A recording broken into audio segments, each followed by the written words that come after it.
Welcome everyone to Your Our Unity, a show that wishes to spread a spirit of peace and love in the world, one conversation at a time. None of that affects how you are going to change the world. That's right. No, it does not take one person to change the world, but it takes one person to believe in themselves. Yes. That they can make a difference. I love to that. Inspire others. And that's why, for me, I try to make it my purpose now to try to help other people realize their self-worth. Yeah. Because it's so sad that so many of us, we get destroyed based off of what other people have to say. Yeah. I would say do it in your own way. Make sure you're doing it on your own accord and take a risk. Go out there and live your life passionately. Believe in everything that you're doing and believe in the fact that you will accomplish every single goal.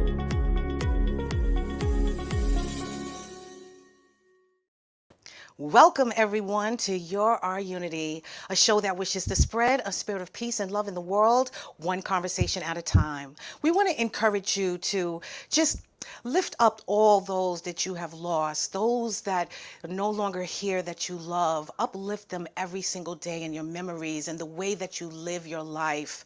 Give them let them give you the encouragement to keep moving forward even in their absence. Allow yourself to celebrate them in the love and the kindness that you share with others. And more importantly, honor them by just living your life as they wished and as they hoped and dreamed for. I am your host, LaShawn Walker. I'd like to welcome you in. Please like, share, and follow. Let everyone know that we're on right now. Like seriously, tag a friend, let them know we're on. I hope that you guys had a wonderful few weeks. Oh my God, I haven't been here. I haven't seen you. I missed you so much. What have you been doing? What have you been up to? Who have you seen? Where have you been? Tell me all about it. List it in the chat. Tell me all the amazing things that you guys have been up to. It's been a busy few weeks for me, I must say. I know I left you in such capable hands a few weeks ago with Dr. Reverend Casey Jones as she spoke with Katrina and Stacy about the myths and misconceptions of organ donation, part 2. It was so important that we share that information, definitely being April, I think it is Donor Life Month. And so it was important that we shared that message with you. I hope that you guys were out there contemplating, being an organ donor or at least having the conversation in your household. It is so important that we bring the conversation to the table. I mean, death, unfortunately, is inevitable, and you want to be able to bring life to others. So that conversation that took place 2 Tuesdays ago, actually, I hope encouraged you and inspired you to get out there and become an organ donor. I'm still researching it myself. I know that I put it on my driver's license a few years ago, so I guess, honestly, it still sticks. But still, the fact is that I didn't know too much about it until I had Stacy on our show last month. So I hope that you guys, if you haven't been able to take a look at it or you weren't able to watch the show, please go back to YouTube or Facebook and check out that episode. So again, I missed you. It's been a few weeks. I had some stuff going on. My daughter, she wanted to honor me early for Mother's Day. So the Tuesday that I was not here and you guys was with Reverend Dr. KC, her and I, we went to an amazing event in Brooklyn. It lit our souls, literally rejuvenated our spirits. We are at a different place right now, at a crossroads in our life, but now we know, honestly, through that empowering and encouraging conversation that we had the ability to be a part of, showed us that there's so much more in us. We just have to embark on that journey. So I'm just going to dig right in and tell you honestly what I've been up to for the last few weeks. And the first one was, like I mentioned, with my daughter. We went to the Sarah Jake Roberts Power Moves book tour. This tour was unforgettable, with a message that will ignite your power and unleash the force within you. The event gives you the keys to unlock your potential, with a focus on spiritual growth, personal development, and leadership. The Power Moves Tour offers a unique blend of keynote sessions, workshops, and immersive experiences designed to challenge attendees to break free from limitations and boldly pursue pursue their dreams. So I can't tell you how amazing it was to see all of those beautiful women converge on Brooklyn, the King's Theater that evening. My daughter purchased the ticket, surprised me. I mean, I love Sarah Jakes. I'm a big, follower of hers, but I don't listen to her often. And my daughter apparently listens to her every single day. She is the daughter of T.D. Jakes. She is a pastor. She's a motivational speaker. She is just all things empowered. She had an amazing, amazing message for every woman in that building. There was not a dry eye there, actually. And if you saw from the photos, me and my daughter, we just cried the whole entire time because we saw ourselves in every little discussion that they had.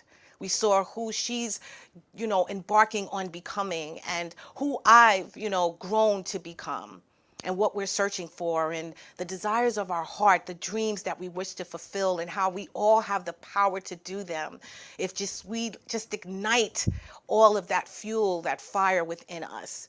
So we came, both of us, out of there changed. Our relationship also was deepened from this event. We got to share a little bit about who we are deeply on the inside. It was amazing. And I'm so glad that she thought to ask me to go and celebrate me also for Mother's Day. Thanking me for everything that I instilled in her and showing her the path that she ultimately now realizes that she needs to go down. And that is reconnecting with her spirituality. I'm so impressed with all that this young lady is doing. And I was so happy that I was a part of that moment with her. It was life-changing for the both of us. So I encourage all of you guys out there, if you haven't already seen her book tour, I noticed that a lot of them are sold out already, but she's traveling all over this great world right now, and she's sharing her message. So I implore you all to go out there, if not just, to see her speak in person, but at least buy her book. It's truly, truly amazing. So then I think I mentioned to you a couple of weeks ago, because we had the guest on the show, the beautiful Miss Eugenia Chinsman, who is the founder and CEO of Sweet Mother Incorporated. Well, we mentioned that day that she was having a tea party that she holds every year. Sweet Mother organization is focused on honoring mothers who successfully balance motherhood with business, profession, and community involvement. The proceeds from every event contribute to educating girls at the Forum of African Women in Education, school in Waterloo with Village, Freetown, Sierra Leone. Many of these girls come from backgrounds of hardship, including being victims of rape during Sierra Leone's devastating 10-year war. They also support and empower the youth in the Connecticut area. So I was honored to be the MC at this event. There are the members of the committee. Miss Eugenia has been doing this for quite some time, and it is a labor of love for her. This tea party was beautiful. We got to dress up in our best and put on our beautiful hats, and then we enjoyed beautiful sandwiches, little delicate, dainty tea sandwiches, and beautiful, amazing aromatic teas from all over the world. And then we had great conversation, empowering each other, learning about each other. I met so many women that are in so many different areas of business that also want to become a part of the Your Our Unity community by the expertise in which they hold. So it was great. It was great celebrating not only all the achievements that Sweet Mother has accomplished in the past year, but all that they're doing to empower these young women in Sierra Leone. They had stories of these young girls and how they are so happy to be afforded this time and this opportunity to have an education. A lot of them would be married at 13, 14 years old, or just working and not getting to get their degrees in anything other than just being a common worker. So it was a blessing for this organization to have everyone in that room give back to all that they're aspiring to achieve, which is to educate and empower these amazing women in Sierra Leone and of course, Connecticut as well. So I'm a big part of Sweet Mother. I love her mission so much. And in every way, I try to contribute in any way that I can. So I encourage you guys to do the same. Please look them up. and just notice all of the things that they do for ordinary women who are doing extraordinary things, because that is their tagline. It is truly, truly a labor of love for them to empower these women who might not necessarily have the resources and tools available for them to pursue their dreams. So she gives them that opportunity. So it was amazing. As you saw in the photos, again, I was so happy to be there. And yeah, we all looked really, really good. We really did. And the food was also amazing. So then I had the honor to celebrate my mentor, my friend, my partner in crime, Sir Sheffic. He was a performer, an artist, an actor in this amazing art exhibit that was hosted at the Times Square Art Center, Midnight Moment, a chorus by Gabriel Barcia Colombo. He flips the script on the millions of visitors strolling through Times Square with a chorus, a Renaissance-style silent composition of a very Times Square scene. A crowd of New Yorkers pausing to witness something captivating yet unnamed. The artwork draws a frame around the notion of community and the shared experiences that make up daily life in a post-pandemic New York City. Within the artwork, some observers stand in contemplative thought, others snap photos of the awe-inspiring subjects. Are these individuals merely observing the plaza below, or are they participating in something sublime, confounding, or even disturbing? Well, I want to tell you something. It was fascinating. It was fascinating because for 3 minutes, we all felt like the spectacle, the little people, and there were thousands of us in Times Square at that moment. And we were all looking at the billboards. Every single last billboard turned into this artwork by Gabriel.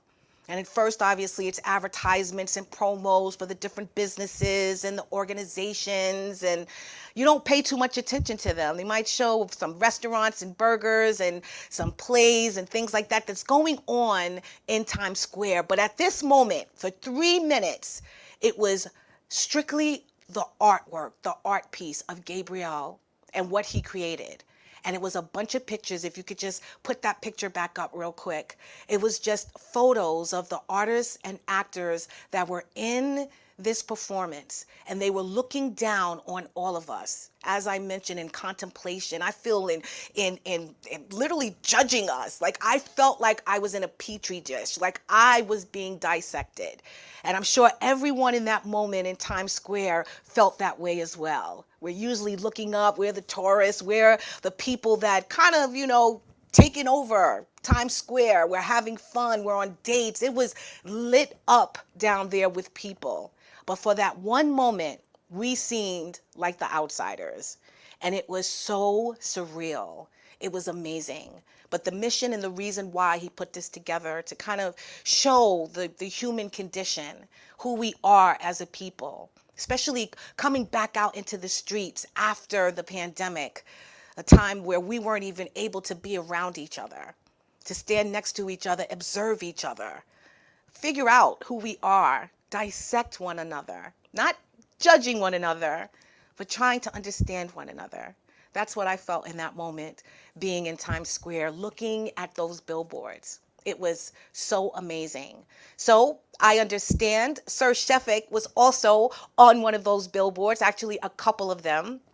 And this art presentation will be held until the end of May, from the hours of 11:57 p.m. to 12 a.m. So I advise you also, every last one of you, to get down there and check it out. It was an amazing, incredible experience. And I know that you guys will truly enjoy it. I really do.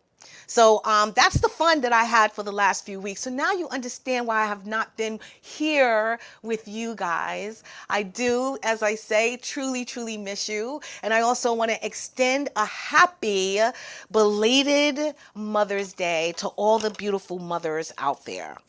As you know, Mother's Day, it's a love, or rather a mother's love, is a powerful force, profoundly sculpting a child's development It extends far beyond infancy, influencing various aspects of a child's life, from emotional well-being and social skills to cognitive growth and moral understanding. The foundation of a child's emotional stability and social abilities is often rooted in a mother's love. Her nurturing presence fosters self-esteem and self-confidence, empowering her child to navigate life's complexities with resilience. As you noticed there, I was blessed to go on the journey of motherhood with my very, very best friend, Sandra Cabrera.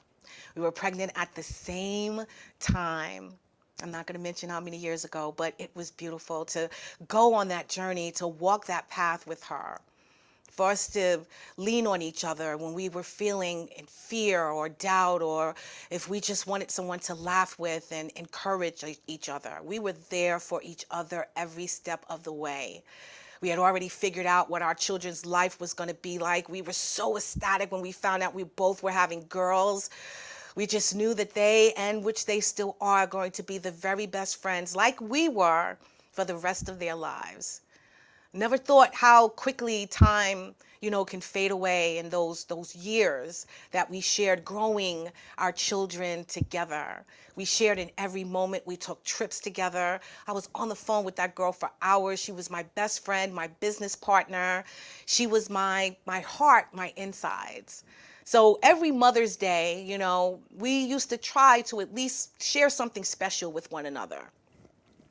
And once she left this earth, I was, pressed with finding other ways for me to enjoy Mother's Day and not be sad like I usually would.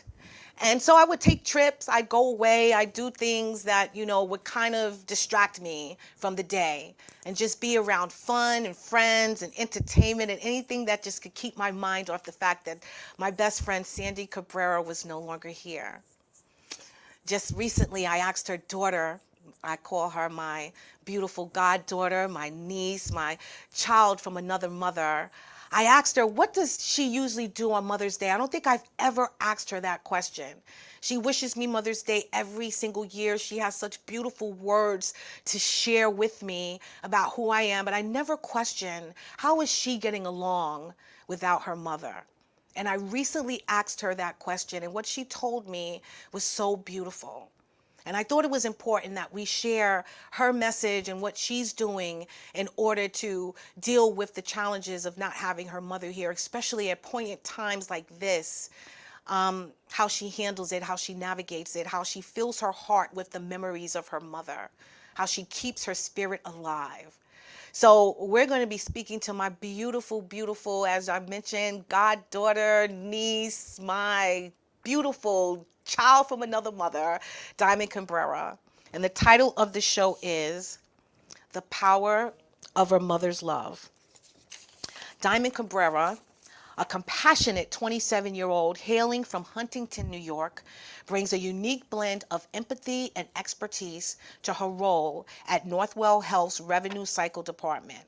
Armed with a bachelor's degree in English and currently pursuing certification as a registered health information administrator, Diamond has dedicated the last 5 years to navigating the intricacies of healthcare administration.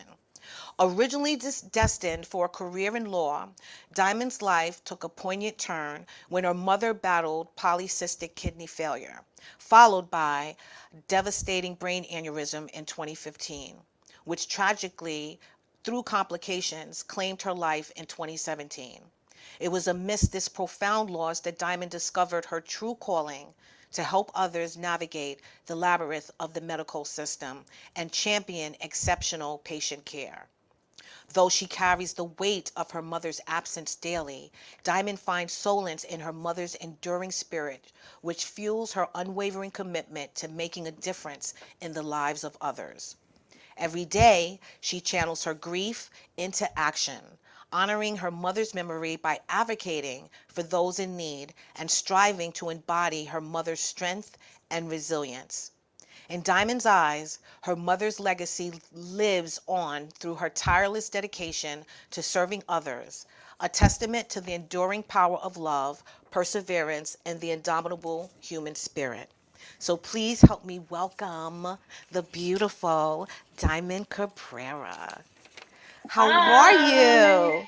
Good. How are I'm you? doing wonderful, my friend. Thank you so much for being here. Oh, thank you for asking me to be here. No problem, no problem. After experiencing what I did with Jay a couple of weeks ago, and how we ended up feeling after that time, I thought it was important that we speak about mothers and how important it is to have them in our life, have their presence felt in our lives, and whether they're here or not, to keep their spirit alive in us. And as I mentioned earlier in the promo, I've never asked you that question, like how you deal with Mother's Day. So I wanted you to share with our viewers, how much you've grown, and what you're doing to kind of keep your mom alive and keep her spirit making you happy every single day and every single year. All right? Okay, sounds All good. right. So thank you again. So again, I mentioned, your mom came down with polycystic kidney failure. Mm-hmm. First, that's exactly what happened before she passed. And I've always, loved your relationship with your mom. And you guys were very, very, very close. I so close that I used to think, what am I doing wrong? Right. Your relationship was tight, and I even realize now how much you guys shared with each other, and how much time you actually spent with one another. So before we go into, the details of her getting sick and things like that, can you tell us a little about your relationship with your mother as you were growing up? So I think that our relationship was like abnormal for a mother and daughter. Like it would be a Friday night and everyone would be with their friends and I'd be on the couch with her watching Gilmore Girls. So we just had like a different dynamic. But I think like you said earlier when you were on the phone, we needed that time because if I didn't have that time, I wouldn't have the memories of her. Like, I would have so much lost space because she got sick when I was like 18. Yeah, yeah. And that's an important time in a child's life. Like I mentioned earlier in the show, we had your whole life figured out. And we knew as soon as we got you guys off to school, college, and graduated, me and her, that was our time to have fun. And all of that was cut short for the both of us. But throughout your childhood, did you enjoy that quality time that you spent with her? Like everyone else was out with their friends, and your mom is just pouring all of this, I would say, adult information into you as a tender young girl. How did you think and look at that back then? I thought it was normal. I thought everybody was close with their moms like that. Like for prom, I instead of going to the limo with everybody, she drove me to prom. We went to a club after. She waited in the car until the middle of the night so that we could go get bagels in the morning. I thought that was normal until I got older, and I'm like, what do you mean people don't do this? Yeah. No, you definitely was her heart. You was the reason for her being and existing. She was the happiest when she knew that she was going to have you in her life. And I know that she spent every moment just planning out every single detail and making sure that you never wanted for anything, and making sure that you knew what you needed to know, and making sure, more importantly, that you truly felt loved. And I think that's why she gave you so much of her back then, because we were young still. We were still young mothers, and we could have still handed you off to a grandmother and a babysitter and be like, we going out, we hanging out, we're going to continue to live our life. And to a certain degree we did, but she did not expose you to anything other than her presence. And that's really what I want to speak about today, is just the presence that she had in your life. So you're growing up, and you realize that, this is to you normal, that this relationship that you have with your mom is normal. She got sick when you were 18 years old. How did that make you feel? What were your thoughts when, it became clear that she wasn't going to be able to be as present as she was prior to her getting sick? Well, I honestly thought because I was raised in such faith and she's always been so religious, I always thought that she would come out of it. I didn't think that it would end up that she would, go into a nursing home and that would be it. When she was in the hospital with her brain aneurysm, I honestly thought that it was going to turn around. But then you don't know if it's going to turn around because you have faith or if it's because you're in denial. So, and I think to go through that at 18 was like wild because you having to make decisions that the normal person doesn't have to. Yeah, yeah. No, I totally get it. And you're right. It was the faith and the belief that she was going to come out of it. She was going to be okay. Yeah. As we know, everyone was instructed.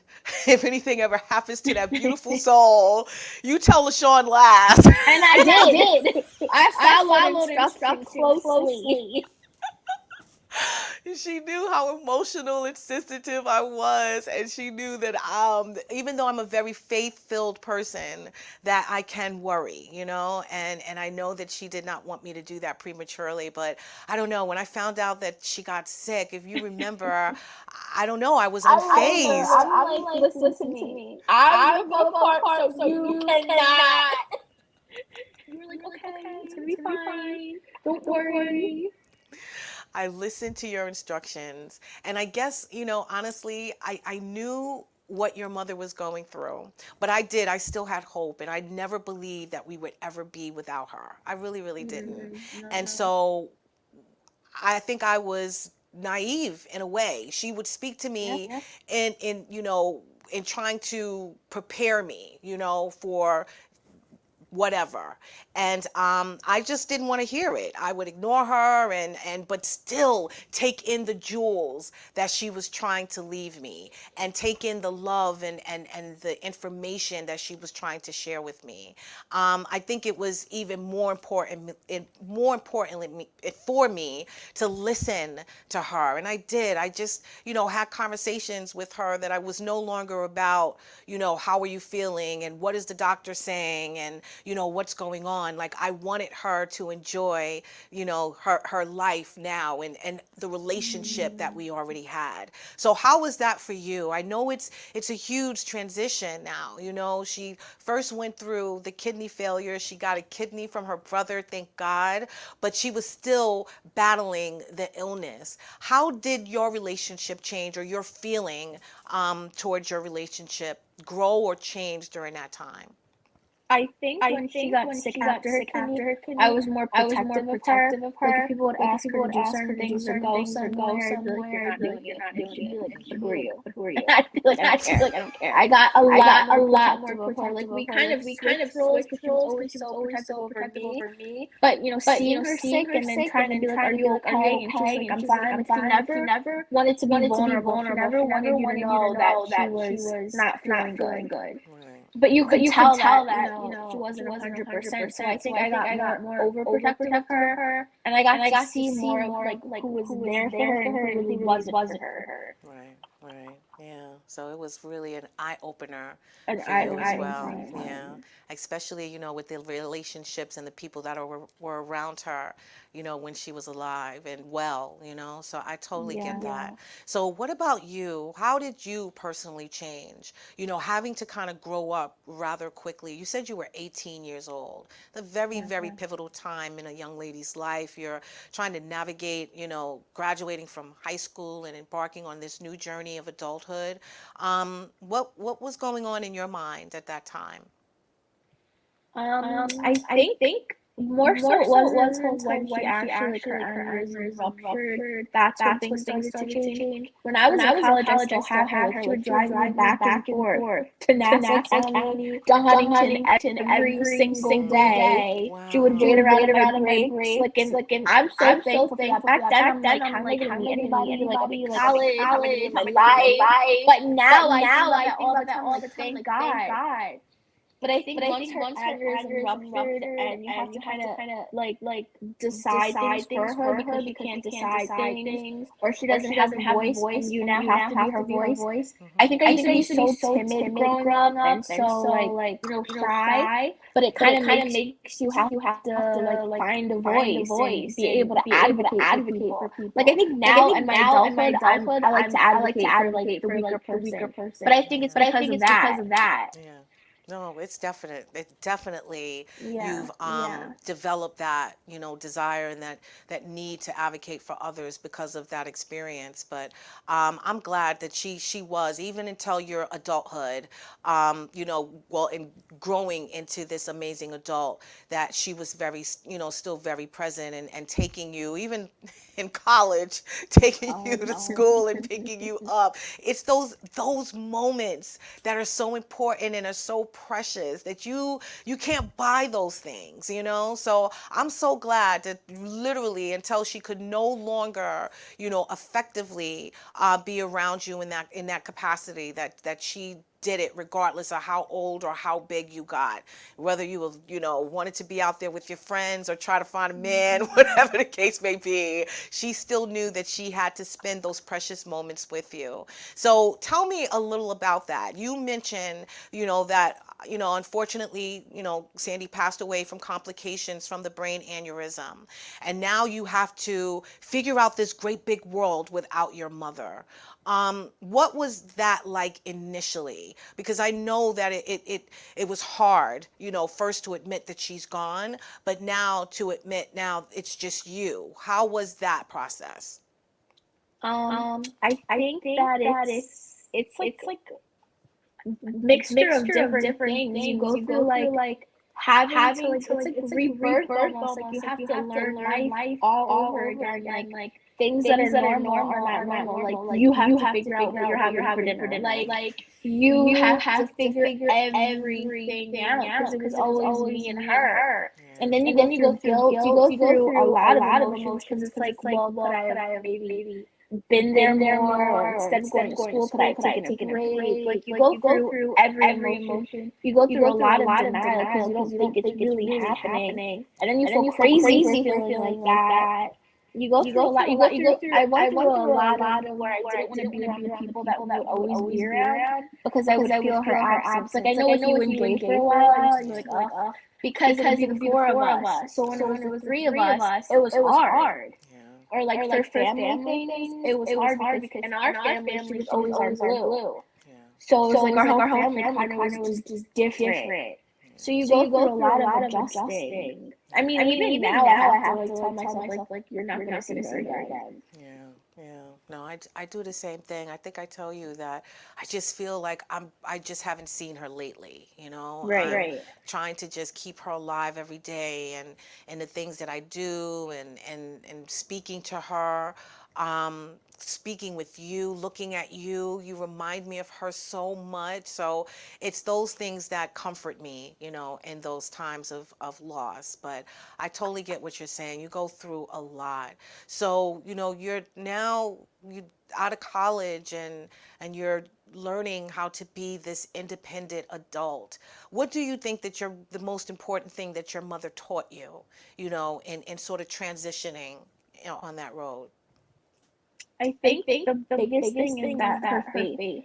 The one thing that I can always say about mommy is her faith was so strong. Like they were telling her, like your kidneys are done. You're not gonna live. Like you have to go back on dialysis. And she's like, no, God's got me. So I think a lot of times I always think of her saying that. Like I always could just hear her in the back of my head, like to have faith. Because sometimes I'm like I can't. Like I'm just done. I've had it. But I always think of her and telling me like you just have to have faith.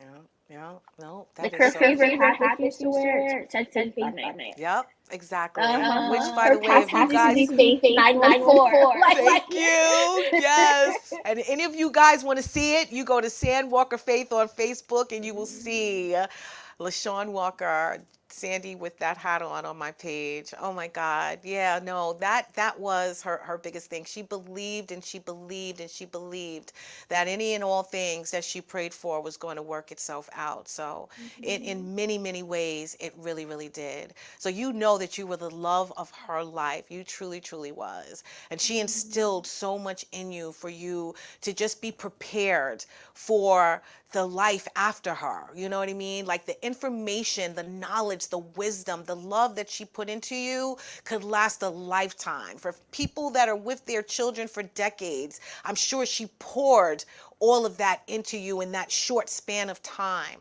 Is there anything in particular other than her face, anything that you know that you're now realizing that, oh my God, she said that, or she taught me that, or she mentioned that, and now you're seeing it unfold into your life right now?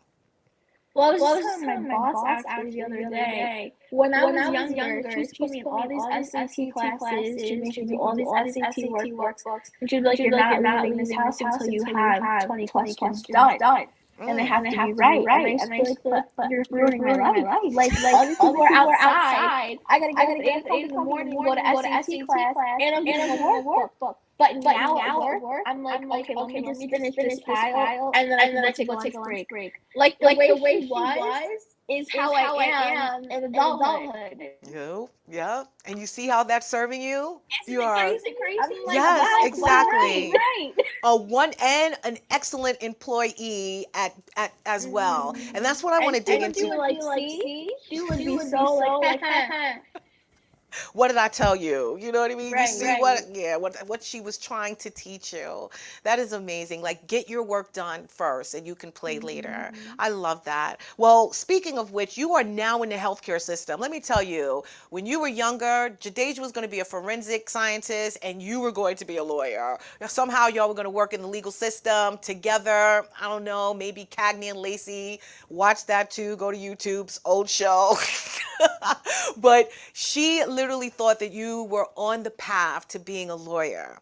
But after this experience, having to navigate the healthcare system because of your mom, it inspired you to get into sort of the medical field, becoming an advocate for those who are, dealing with medical issues. Tell me how that all came about. Like, what stirred you into that direction?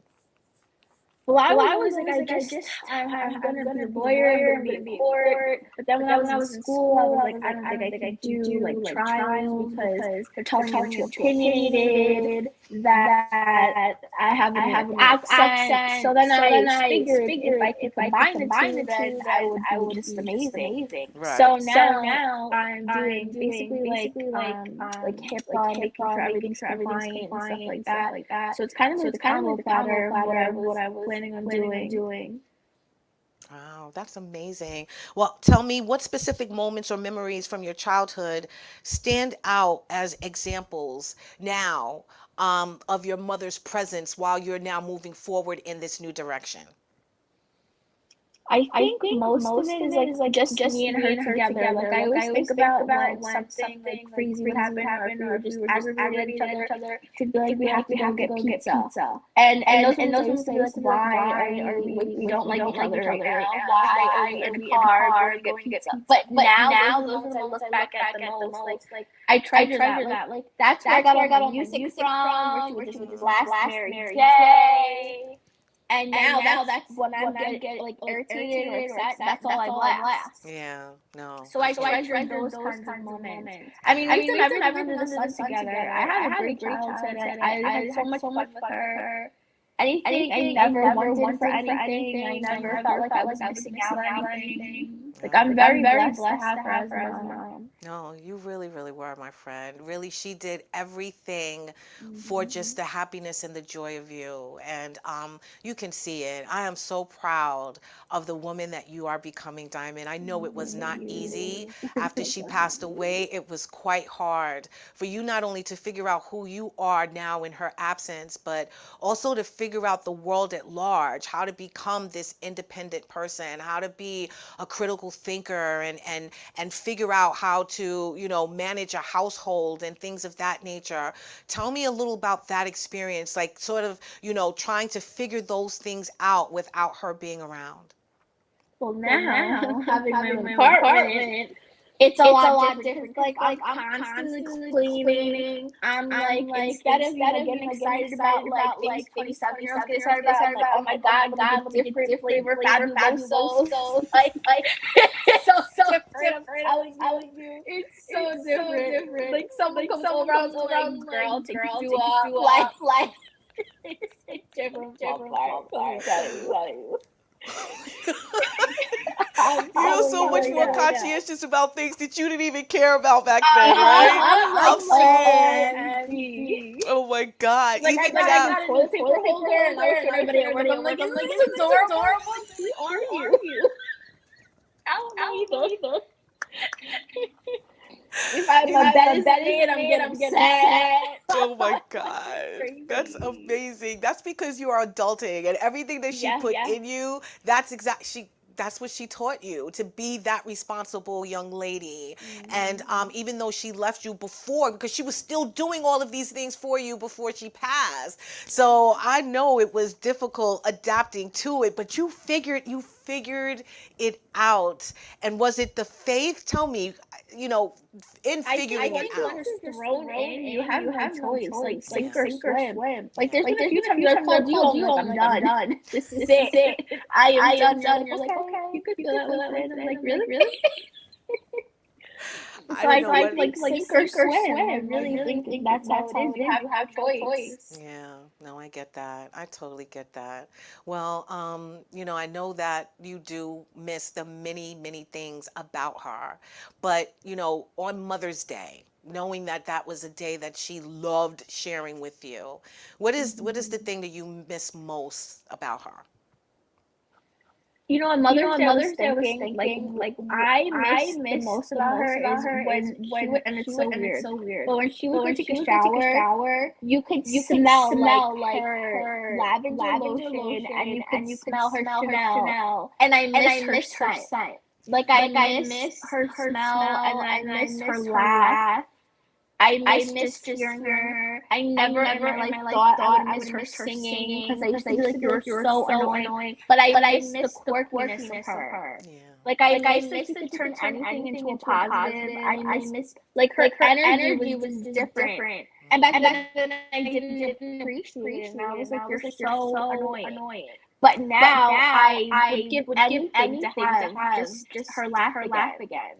Yeah, no, I totally get that. That's how I feel sometimes too, to be honest with you, when I'm driving and I'm listening to music and I know that would be a moment that we'd be singing together or laughing together or something like that. So it does. It hits you harder sometimes on, special occasions, her birthday, Christmas, which is what she loved so much, celebrating Christmas and building these gingerbread houses with you. She did so much. And I'm so glad that, you being her daughter was able to experience that because now you know what true love actually feels like. You know that, right? That was honestly true unconditional love. So now that you're this advocate, for people who are battling the medical healthcare system, let me ask you, how do you believe um, your mother's presence has shaped,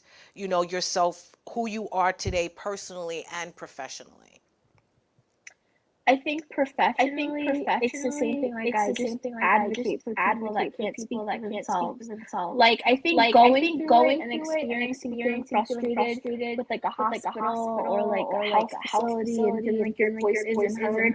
I think now I listen to people differently. Like you could have the like littlest issue, and I'm gonna listen to your whole story. If you want to keep me on the phone for 10 minutes, let's talk about it. Like I just think you go about things differently because you know how it feels to be in that position. I feel like you have nobody that's listening to you. Yeah, yeah.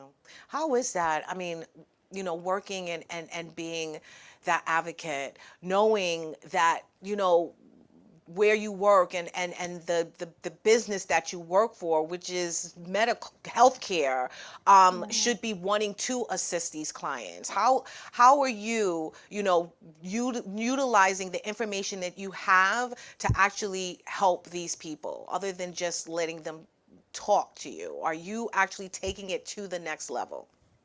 Yeah, if I can find the solution, I'll try to figure it myself. But if I can't, then I'm gonna find somebody that can help them. But I really do think that the organization that I work for, I think they're really good at just hearing people out and helping people. I mean, they have different resources for everything. Like for the patient, the patient's caregiver, the patient's family, for you if you feel emotionally attached to the patient. Like I think, and that's really helpful. Like I'm proud to work for where I work for. That's beautiful. When you were going through, this experience, the very same thing that I'm sure people are speaking to you about on a daily basis, for your work, what do you wish you would have had? What do you think? What do you wish someone would have extended to you at that time?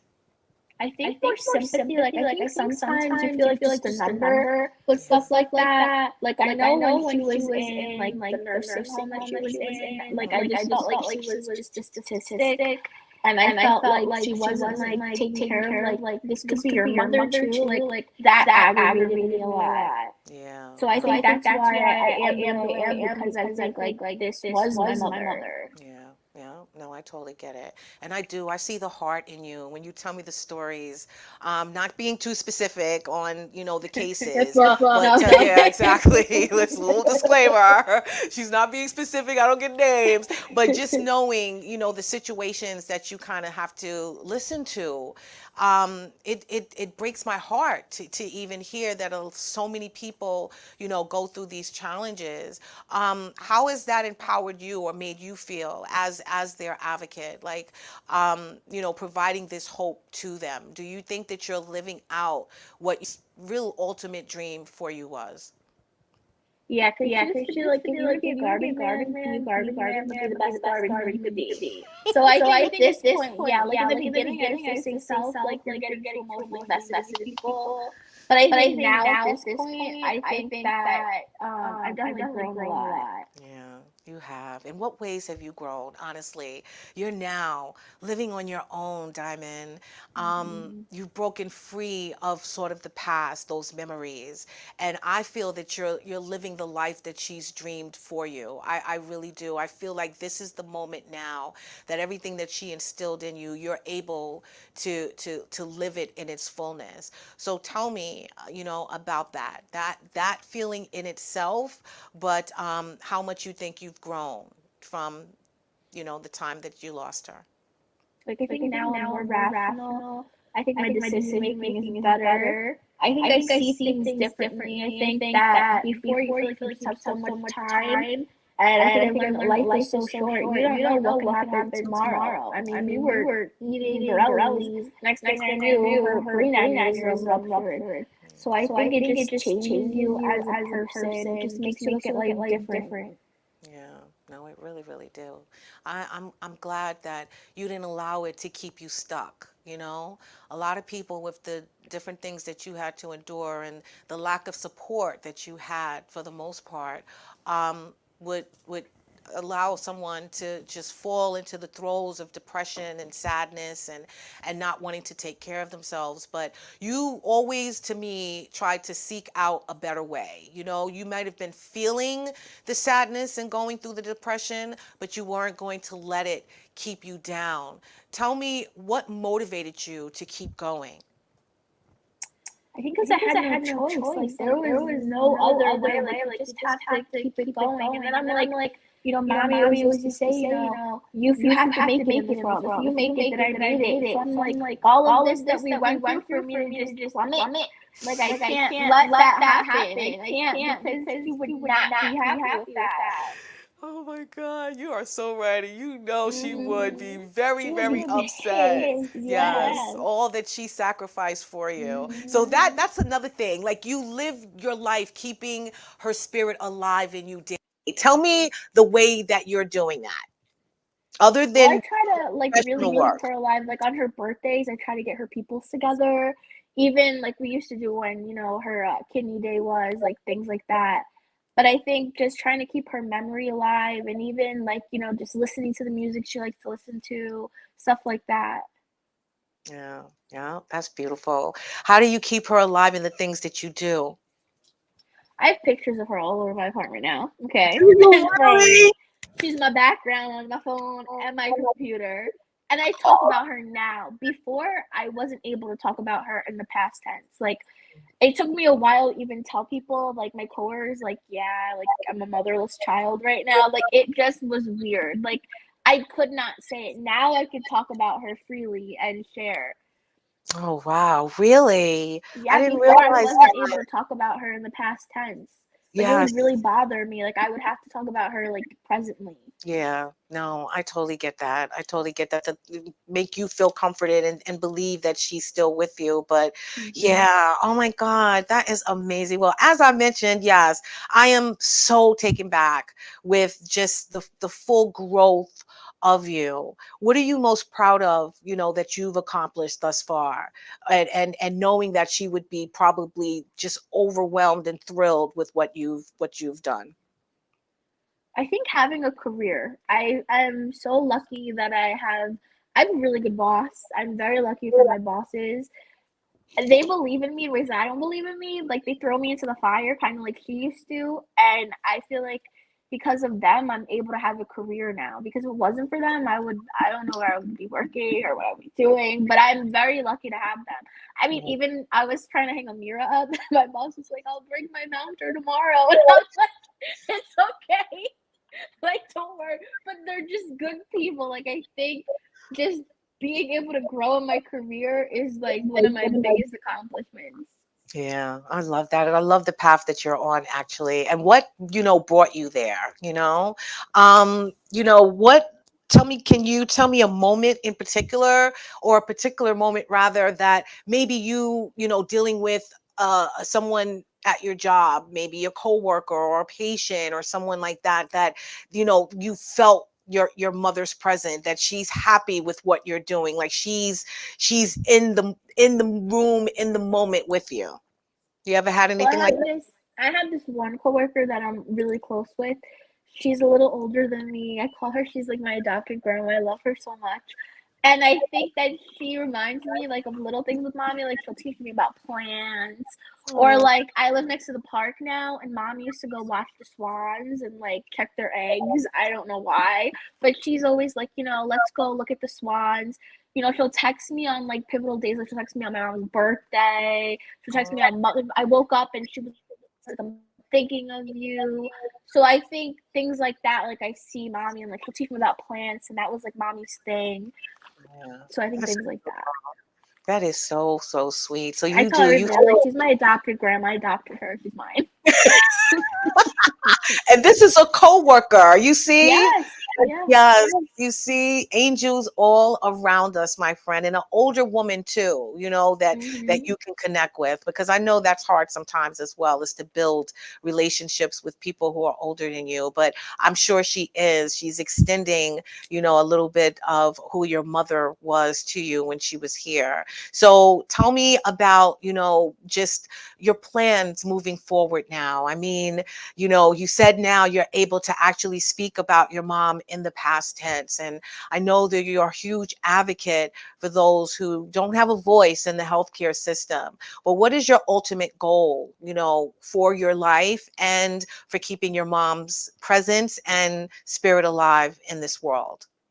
I think now just to live, like, just live and to heal. I feel like I've gone through so much in the last few years and trying to just figure life out and like just like get it together, that now that I have it somewhat together, it's just to live and just heal and just remember mommy and to keep her memory alive, but to not feel like, oh my God, what's gonna happen next? Like, just to live and heal. Yeah, yeah. How are you healing? You feel like you've made great strides. I know Yeah. that the tears will never stop. I know when you were moving, there was a lot of stuff that you hadn't gone through, since she Hmm. passed. And I know those memories, of seeing those items can set someone back.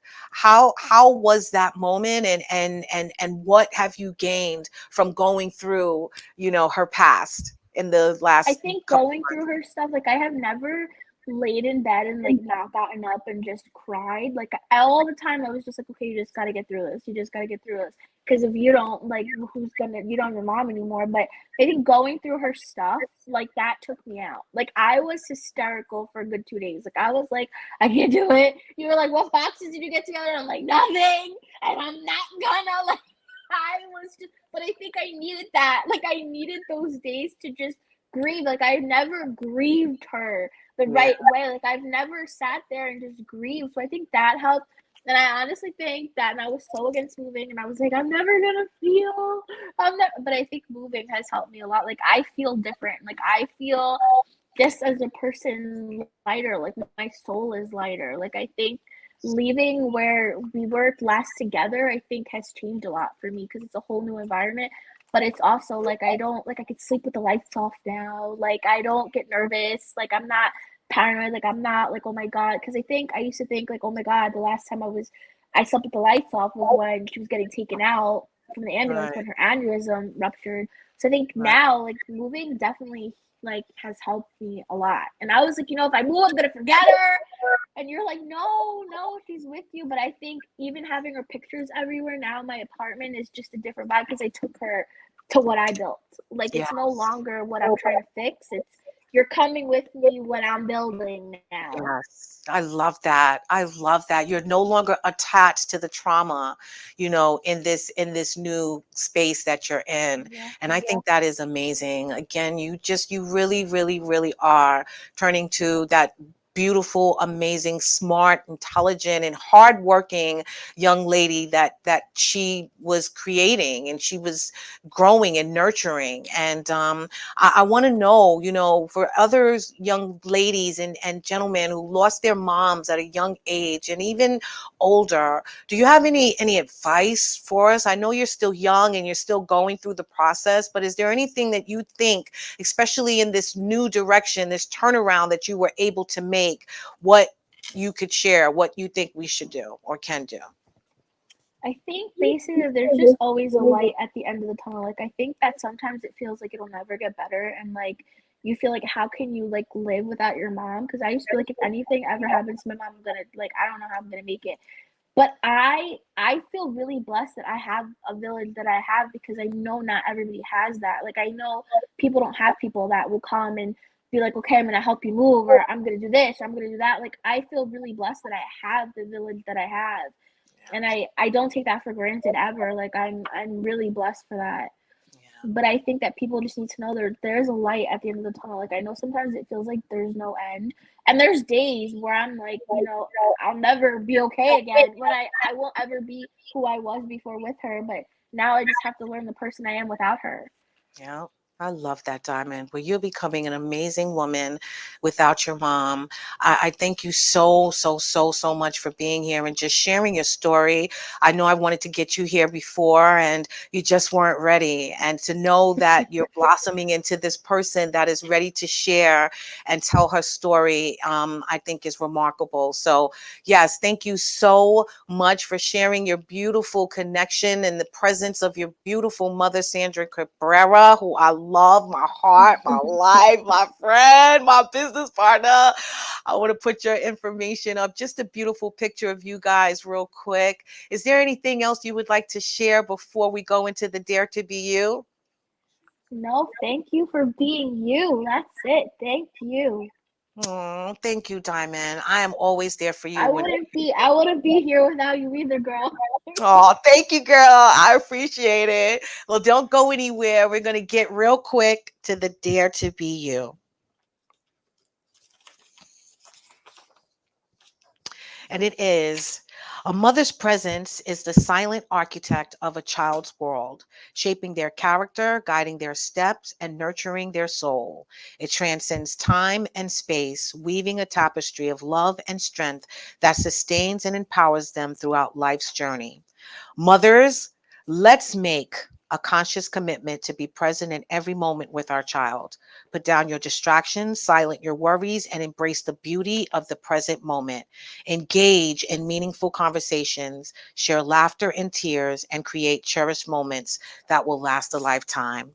That's exactly what the beautiful Diamond Cabrera was able to do with her mom. And I encourage all of you guys out there to do that with your children. Thank you so much, Diamond, for being Thank here with me. I you. love you so much. I Love want you you. guys I want you guys to tune into another episode of Your Our Unity. And please remember that peace and love is in the palm of our hands. So let's go out there and be some love, share some love, and give some love. I'll see you next week. And in the meantime, I love you. And you guys have a good night. Thank you so much, Diamond. I'll see you later. Thank you. All right, bye. Bye.